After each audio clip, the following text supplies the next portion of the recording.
Acordo de manhã para prosear no mundo do campo, as notícias escutar. Vem com a gente em toda a região com o seu programa Paracatu Rural. Tem notícias, informação e o mais importante, sua participação.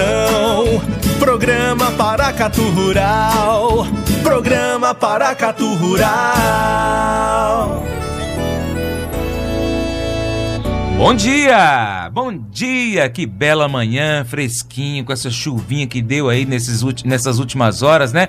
Bom dia pra você, ouvinte do Paracatu Rural. Bom dia, Sandro Mundim. Bom dia, Isabela Albernaz. Como foi de feriado? Pois é, Francis, descansei bastante, viu, e você? Beleza, deu pra dormir um pouquinho, viu? E começar a semana com essa chuva também é ótimo, né? Verdade. Bom dia, Sandro Mundim, bom dia pra você, Francis, bom dia aos nossos ouvintes. Estamos começando aí mais um Paracatu Rural, como sempre, cheio de novidades pra vocês. É verdade, Isabela, e essa chuva de ontem à noite acabou sendo um pouco mais forte do que o que a gente esperava, não foi? Pois é, foi mesmo. Olha, Isabela, isso fez lembrar de um grande problema que os produtores rurais aqui em Paracatu enfrentam no período que ocorrem as chuvas, que são as erosões. Mas a gente tem algumas soluções para isso, não tem mesmo? Tem sim, existem projetos, Francis, de baixo custo que ajudam a minimizar os efeitos da erosão. Um deles é a barraginha, você já ouviu falar? É verdade, Isabela, a barraginha é a construção de pequenas estruturas de contenção da água das chuvas, das enxurradas, por represamento. Esse procedimento tem como objetivo interceptar as enxurradas por meio da coleta de água que ocorre em excesso pelo solo ou pela estrada. A bacia contribui ainda com a infiltração natural da água acumulada no solo e a retenção dos sedimentos. Isso mesmo, Francis. E as barraginhas são reservatórios de água feitos nos terrenos utilizados no controle das enxurradas em estradas vicinais e até mesmo dentro das propriedades, em forma de bacia, caixa ou terraço. Dentre os benefícios que as barraginhas podem trazer estão a evitar aí a erosão do solo, promover a recarga do lençol freático, fortalecendo a manutenção e revitalização das nascentes, elevar o nível de água no interior do solo, facilmente percebido aí pelo aumento da quantidade de água nas cisternas, promover também o umedecimento de baixadas e aparecimento de minadouros, evitar o assoreamento dos cursos de água e servir para matar a sede aí do gado no período da seca. É isso mesmo, Isabela. Os resultados com o uso dessa ferramenta são de curto e médio prazo. Temos exemplos em outros municípios onde já havia cerca de 10 a 15 anos que essas nascentes aí não saíam mais água e aí voltaram a correr água, viu? Pois é, e em Paracatu esse projeto está sendo levado pelo Movimento Verde e também pela Emater. Esses dão todo o suporte para os produtores, né, e já foram construídas aí dezenas de barraginhas aqui no nosso município. É verdade, Isabela, e nós conversamos com Carlos Henrique da Silva, extensionista agropecuário da Emater Paracatu, que deu todos os detalhes sobre as barraginhas. Acompanha aí.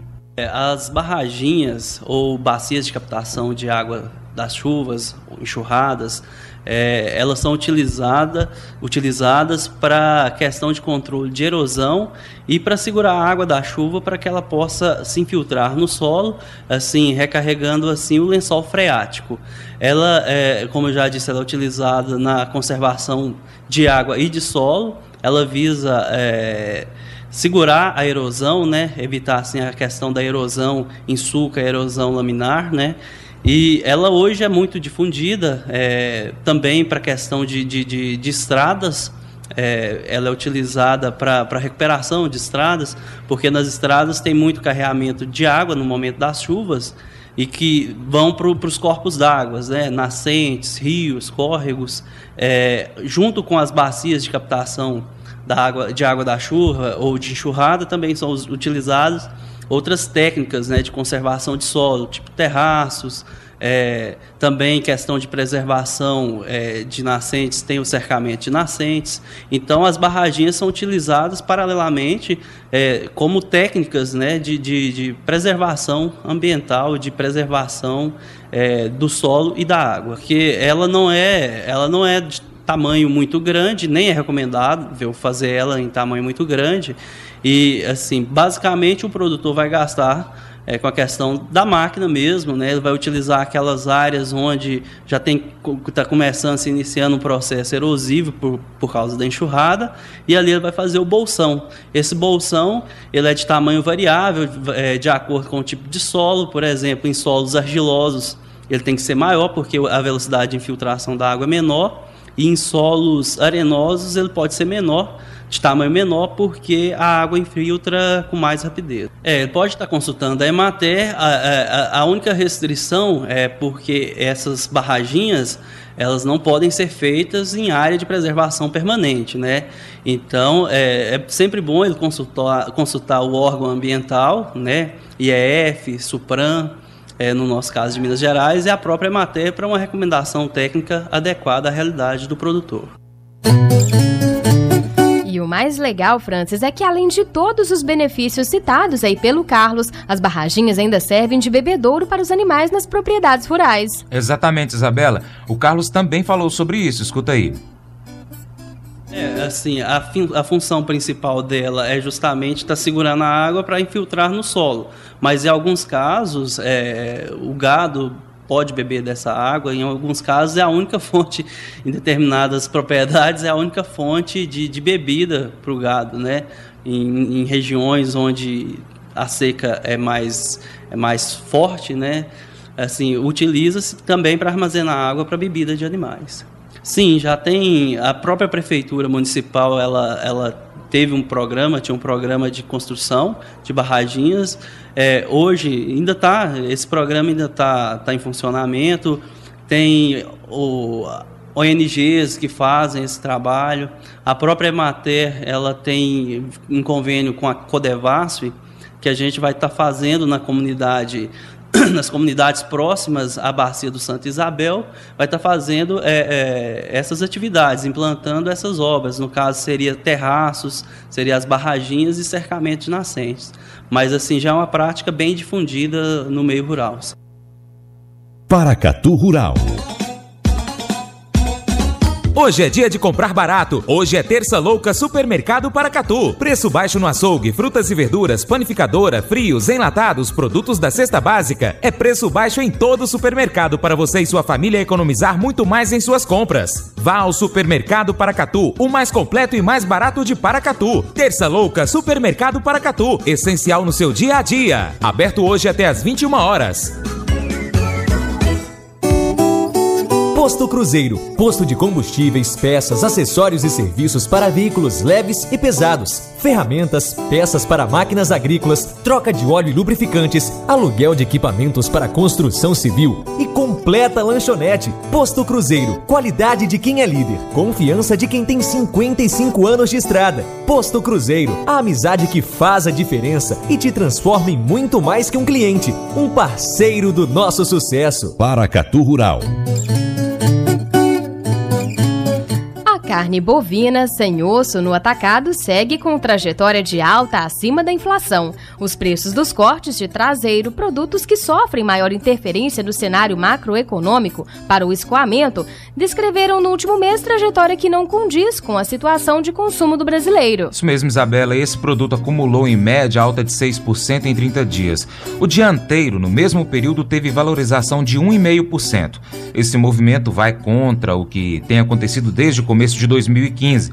Entre janeiro e agosto, o traseiro acumula alta de 6% e o dianteiro de 23%. A mudança no comportamento dos últimos dias, embora tenha a diminuição do abate e consequentemente menor oferta de carne como uma das possíveis causas, contrasta com a piora da situação econômica. O desemprego no segundo trimestre chegou a 8,3%, a maior taxa desde 2012, e o IPCA 15 de agosto foi o maior desde 2004. Ou seja, mesmo com menos carne, quando se analisa a situação da economia, a possibilidade maior de alta, ao que parece, é para os cortes do dianteiro. Com as fortes altas dos últimos meses, a margem das indústrias que fazem a desossa superou numericamente o resultado de 2014. Atualmente, a diferença entre a receita e o custo da matéria-prima está em 22,8%, quase um ponto percentual acima do resultado de um ano atrás. Em 2014, setembro foi o último mês de margens sustentadas. A partir daí, o resultado caiu até novembro, quando atingiu 11%. Considerando que a situação do consumo atual é pior, pode ser que esse cenário se repita, mesmo com a readequação da capacidade das indústrias. É isso aí, Isabela. Agora, continuando a falar sobre mercado, o dólar começa o dia de hoje a R$ 3,86. Será que vai chegar nos R$ 4, hein? É possível, viu, Francis? E em Paracatu, o café bicadura tipo 6 começa a semana a R$ 445 a saca de 60 quilos. O café Conilon tipo 7 ou 8 a R$ 315. Já o café fino e extra fino a R$ 470 a saca, também de 60 quilos. É isso mesmo. Isabela, e para o ouvinte que pediu o valor do feijão, hoje o feijão carioca em Unai começa o dia R$ 117,50 e começa o dia também em Buritis o feijão cores a R$ 117 a saca de 60 quilos. O milho seco em Buritis começa a R$ 23,23 e em Patos de Minas a R$ 24,50 a saca. Em Uberlândia a R$ 26, Francis. A soja em Buritis R$ 68,30, em Unai R$ 71 a saca e Uberlândia começa o dia a R$ 74 a saca. Vamos a um breve intervalo, voltaremos já com mais informações, não saia daí. Paracatu Rural. Meribá Irrigação, a loja do pequeno e do grande produtor rural. A Meribá oferece, em parceria com a Irrigaterra, do projeto a montagem de pivô central, irrigação convencional por aspersão ou gotejamento, peças e componentes para a execução dos projetos e reposição e ainda hidrômetros rurais, conforme resolução do SEMAD e GAN. Conheça também as placas de energia solar fotovoltaica. Garantia de economia, tornando sua propriedade ecologicamente correta. Meribá Irrigação, Luiz Gouveia Damasceno 133, Senhora de Fátima, 3671-2848. A Ideal Modas é a loja da família, do campo e da cidade. Confecções e calçados masculino, feminino e infantil. Brinquedos, linha baby, carrinhos e cadeirinhas, cama, mesa e banho. Tapetes, enxovais, tecidos em geral, malas e mochilas. Na Ideal Modas, pague do jeito que achar melhor. 20% de desconto à vista. No crediário próprio em até 11 vezes sem juros ou no cartão em até 12 vezes sem juros. Ideal Modas, próximo ao semáforo da Quintino Vargas, no centro de Paracatu. 3671-6523. Paracatu Rural. Estamos de volta falando agora dos prejuízos causados pelos carrapatos.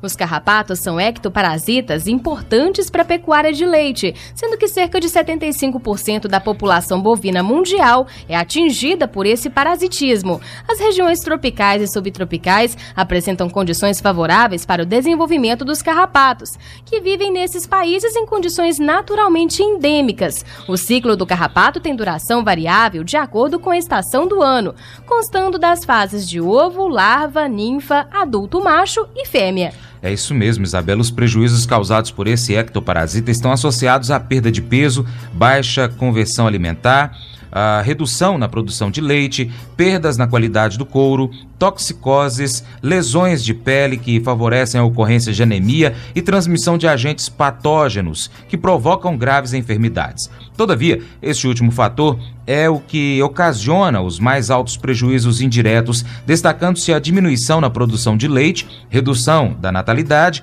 consumo de carrapaticidas, investimentos em banheiros e aspersão, perda de peso, mão de obra e morte do animal. O doutor Antônio Braquinho, médico veterinário, falou sobre os carrapatos e a queda da produção de leite causada por este parasita. Acompanhe. Queda da produção de leite, porque o animal pode ficar anêmico, né? Pode diminuir a alimentação pela anemia que ele vai ter. Isso é a consequência direta. E existem outras doenças que são transmitidas pelo carrapato, né? O que realmente dissemina mais o carrapato é a teleógena, né, que é a fêmea, que cada fêmea daquela, ela vai produzir de 2.000 a 3.000 ovos viáveis, né, se não tiver sido combatido com algum produto.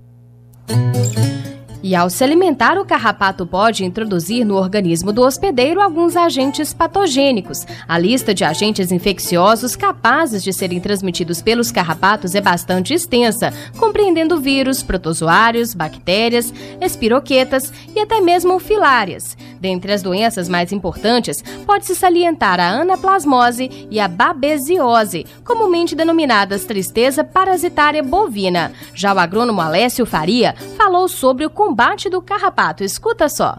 Veja a importância de você fazer o controle também na pastagem, porque você pega só os 10% que estão nos animais, os outros 90% estão na pastagem. Você deixa eles lá, você pulveriza o animal volta para aquela pastagem. Passa o efeito do medicamento utilizado para controle do carrapato no animal, com certeza vai haver reinfestação. Então, eu acredito que pelo menos uma vez por ano o produtor poderia fazer o controle na pastagem, para evitaria bastante a contaminação. Nós temos experiência própria aqui de alguns produtores que fizeram e realmente deu praticamente isentou 4, 5 meses sem banho de carrapaticida nos animais. E a anaplasmose é uma enfermidade bovina causada por um parasita microscópico que se desenvolve nos glóbulos vermelhos do sangue, ocasionando anemia, icterícia, febre e depressão. A anaplasmose é principalmente transmitida por insetos hematófagos, como moscas do gênero Tabanus e mosquitos, que o Antônio ainda falou sobre a importância do exame. Confira.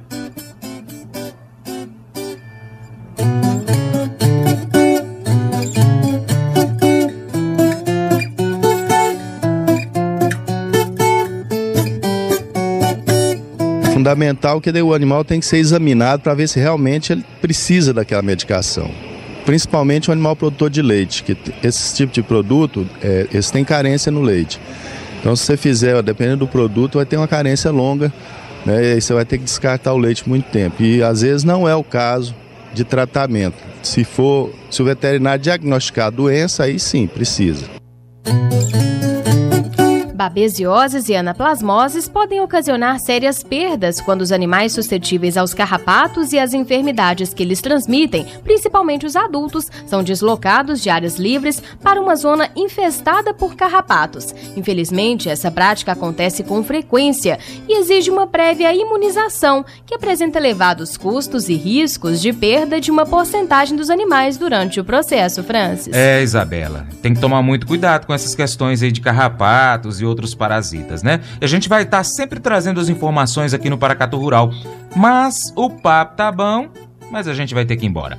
Hoje a gente está encerrando o programa, mas voltamos amanhã, logo após o Brasil Sertanejos, do José Fernandes, às 7h45. Então fique ligado, a gente volta, viu? Pois é, e se o ouvinte quiser participar com as sugestões e dúvidas, é fácil, não é, Francis? Muito fácil, tem o WhatsApp 38918100123 e o e-mail contato@paracaturural.com.br, e o ouvinte ainda pode entrar em contato por outras formas, não é, Isabela? Com certeza, a gente tem o nosso portal paracaturural.com.br e nossa página facebook.com/Paracatu Rural. Tivemos a direção geral de Humberto Neiva. Operações Sandro Mundim. Direção de jornalismo TJ Francis de Oliveira. Redação Gustavo Santana e Isabela Albernaz. Bom dia, ouvintes do Paracatu Rural. Muito obrigada pela sua atenção e até amanhã. Bom dia, Sandro Mundim. Bom dia, Francis. Bom dia, Isabela. Bom dia, Sandrão. Amanhã, no mesmo horário, estaremos de volta. Muito obrigado pela sua atenção. Que Deus te abençoe. Tchau, tchau. Acorda de manhã para prosear no mundo do campo, as notícias escutar. Vem com a gente em toda a região com o seu programa Paracatu Rural. Tem notícias, informação e o mais importante, sua participação. Programa Paracatu Rural. Programa Paracatu Rural.